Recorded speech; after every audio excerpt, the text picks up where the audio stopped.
Gadis ini dalam keadaan koma ketika dia dianiaya oleh seorang dokter. Tetapi dokter memberitahu gadis itu bahwa itu adalah ilusi.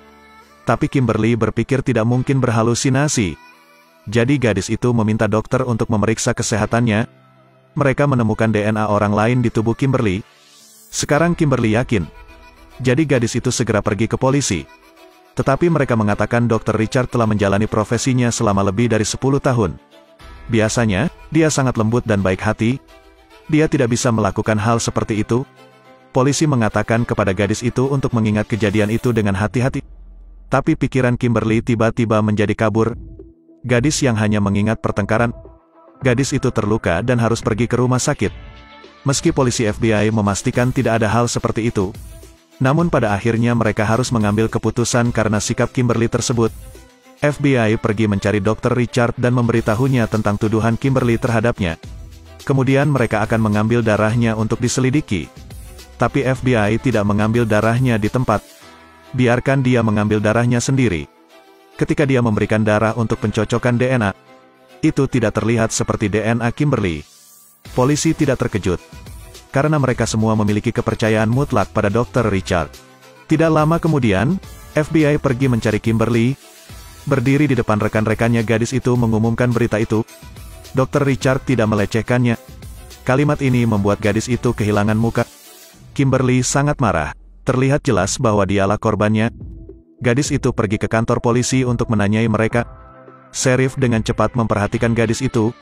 Setelah dia bertanya dengan jelas, dia tahu itu. Memang FBI tidak bekerja sesuai prosedur yang benar. Tapi dia meyakinkan itu. Dr. Richard tidak akan melakukan hal seperti itu. Kimberly tidak percaya. Gadis itu ingin menyelidiki lagi. Gadis itu mengancam kepala polisi. Kimberly akan online untuk menuduh mereka tidak bertanggung jawab. FBI hanya bisa menangani kasus ini. Kali ini, mereka pergi ke Dr. Richard lagi, mengambil darahnya. Tapi dia sangat kooperatif dengan polisi. Hasilnya masih belum sesuai dengan sampel DNA yang ditemukan.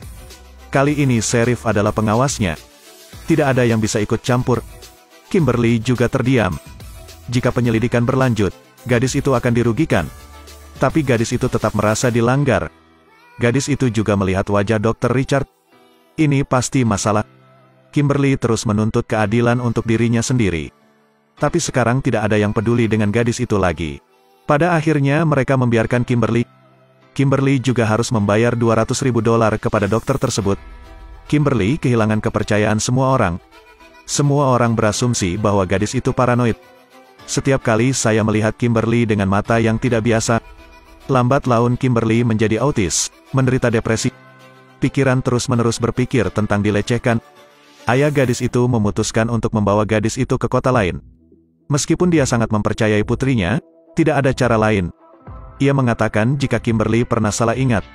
Bahkan orang yang paling percaya padaku mengatakan hal yang sama. Kimberly juga secara bertahap mempertimbangkan kembali. Kimberly mengira dia pusing. Kimberly segera pergi menemui psikiater. Setelah beberapa saat Kimberly juga menjadi jauh lebih baik. Tapi tidak menyangka suatu hari gadis itu berbicara dengan mantan suaminya. Dia bilang gadis itu juga bukan wanita bangsawan. Bahkan jika itu benar-benar dilanggar, itu tidak masalah. Berhentilah berpura-pura menjadi tinggi. Jadi Kimberly menjadi gila lagi. Rupanya gadis itu tidak salah, tapi dia dikritik. Kimberly juga mendengar percakapan itu. Temannya bertanya mengapa dia pindah. Putri Kimberly mengatakan itu karena ibunya berbohong. Kali ini bukan karena diriku lagi. Gadis itu ingin dokter mendapat pembalasan. Jadi Kimberly pergi ke kantor polisi untuk meminta penyelidikan ulang atas kasus tersebut. Tetapi FBI memberitahu Kimberly bahwa kecuali ada bukti. Jadi Kimberly diam-diam pergi mencari detektif itu. Detektif menyusup ke rumah sakit untuk mencari bukti. Tapi Richard sangat licik. Detektif itu kesulitan mengeluarkan air liurnya. Kimberly segera berlari ke lab. Kimberly pun pergi mencari asisten Richard untuk berbicara. Gadis itu pasti tahu suatu rahasia. Kimberly bahkan memperingatkan sang asisten. Hari ini dia melecehkanku. Besok dia melecehkanmu. Dia mungkin akan melecehkan putri Anda. Tidak peduli apa yang dikatakan Kimberly, asisten itu tidak akan mempercayainya. Ketika orang-orang di kota melihat Kimberly, mereka mulai menunjuk dan memaki Kimberly lagi. Mengapa gadis itu menyalahkan orang yang begitu jujur? Asisten melihat adegan ini dan tiba-tiba berubah pikiran. Gadis itu mengeluarkan sebuah daftar dan memberikannya kepada Kimberly. Itulah daftar pasien wanita yang tidak pernah kembali ke sini lagi. Kimberly segera memeriksa dan pergi ke rumah mereka. Tetapi ekspresi mereka berubah ketika mereka mendengarnya. Mereka tidak menerima perempuan. Kali ini Kimberly yakin mereka juga pernah mengalaminya. Untungnya, kejadian ini sampai ke telinga kepala suku. Dia mendengar tentang insiden Kimberly. Ini bukan masalah sederhana, katanya. Jadi dia memutuskan untuk mengambil kasus itu lagi.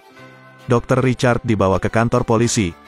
Dia masih sangat tenang dan tenang, mengulurkan tangannya agar dokter mengambil darah. Kali ini Kimberly menjadi saksi. Sementara itu, gadis itu sangat khawatir. Jika hasilnya tetap sama maka menjadi sia-sia. Namun ketika hasilnya datang, gadis itu kecewa.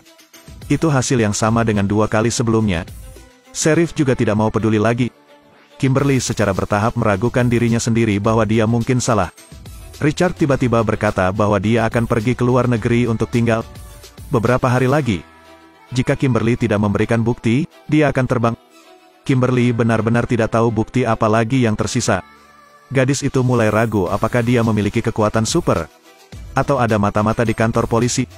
Tiba-tiba seorang gadis mendatangi Kimberly. Gadis itu juga merasa telah dilecehkan. Sebelumnya, Kimberly mendatangi gadis tersebut namun gadis tersebut tidak berani berbicara. Jadi gadis itu mencela Dr. Richard. Kali ini ada saksi dan Richard kembali ditangkap. Kali ini FBI memilih mengambil darah dari ujung jari. Kali ini hasilnya cocok. Cocok dengan sampel DNA di tubuh Kimberly. Kali ini buktinya jelas dan transparan. Kimberly mencuci salahnya. Richard dikirim ke penjara. Alasan mengapa dia bisa menyembunyikannya 2 kali sebelumnya. Itu karena ada tabung karet di dalam kulitnya. Tabung itu berisi darah orang lain. Tapi pada akhirnya dia tetap harus dihukum.